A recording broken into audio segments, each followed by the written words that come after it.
Today we hear the story of Jesus walking on water. It's a familiar story to most, if not all of us. It's a familiar story in our culture as well. I've seen many comic strips and movies and other media displaying Jesus walking on the water, and so we know that this is just one of the many miracles that Jesus performed. But what's often overlooked is that Peter too walked on water, not just Jesus. So there are these disciples in a boat. They've been struggling all night. The wind has been blowing. The waves have been crashing against them. It's the wee hours of the morning. And all of a sudden, on this stormy sea, they see an apparition. Some figure on top of the water. And their initial reaction is to be afraid and think that it's a ghost, a specter. There's some supernatural thing on the water. And it just shouldn't be, and they cry out in fear. But it's Jesus, and he calls out to them, "Take heart, it's me. Do not be afraid." And Peter, still not quite sure that it's Jesus, says, "Well, if it's really you, then ask me to come to you on the water." Which is a really odd question when you think about it.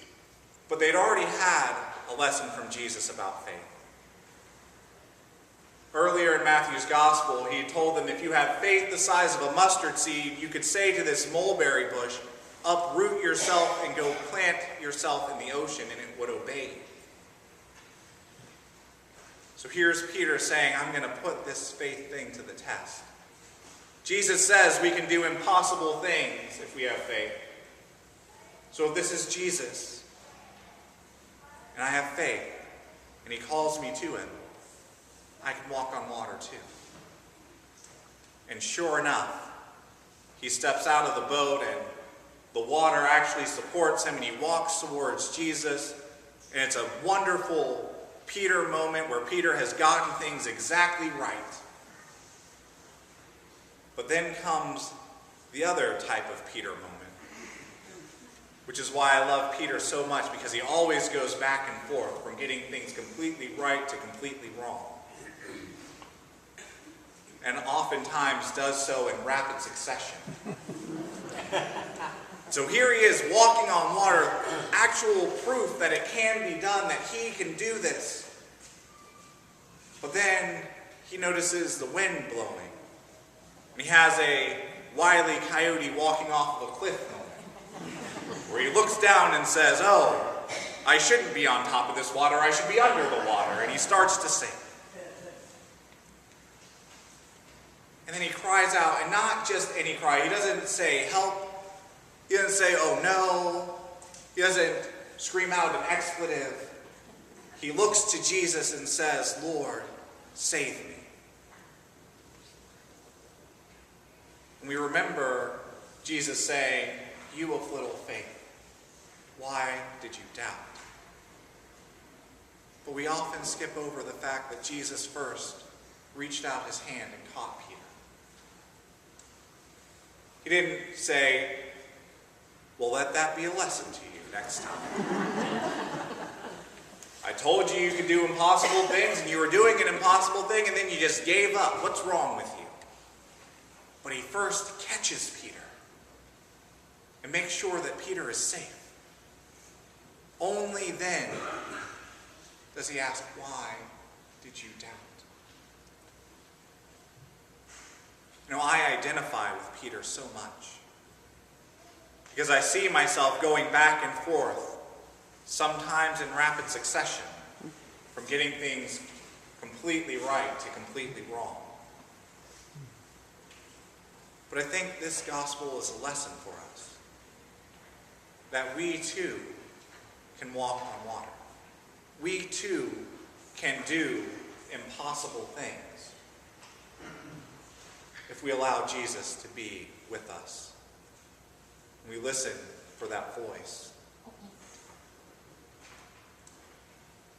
It wasn't a calm sea that Peter stepped out onto. There was a strong wind going. There were waves battering against the boat. It was a stormy sea. Sometimes we too need to go out into a stormy sea.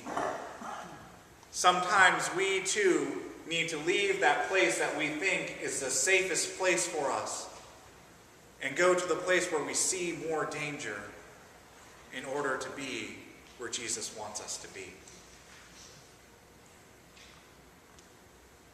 I hope and I pray that you can find the faith and courage to head into the storms that life brings your way. That you don't go looking for the calm seas and only go for the calm seas, but that you notice the storms and you boldly step into them with faith that somehow, some way, Jesus will be with you. And even if you start to fail, even if you start sinking, Jesus will catch you and will make sure that you stay safe. So let's get out of the boat. Let's walk on water. And let's have faith that at the end of the day, Jesus will be by our side. And Jesus will eventually calm those stormy waters.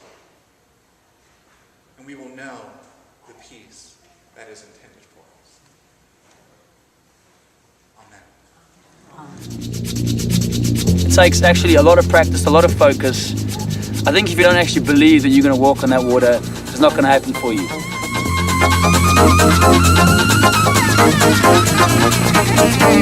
Go, go, go, go, go, go.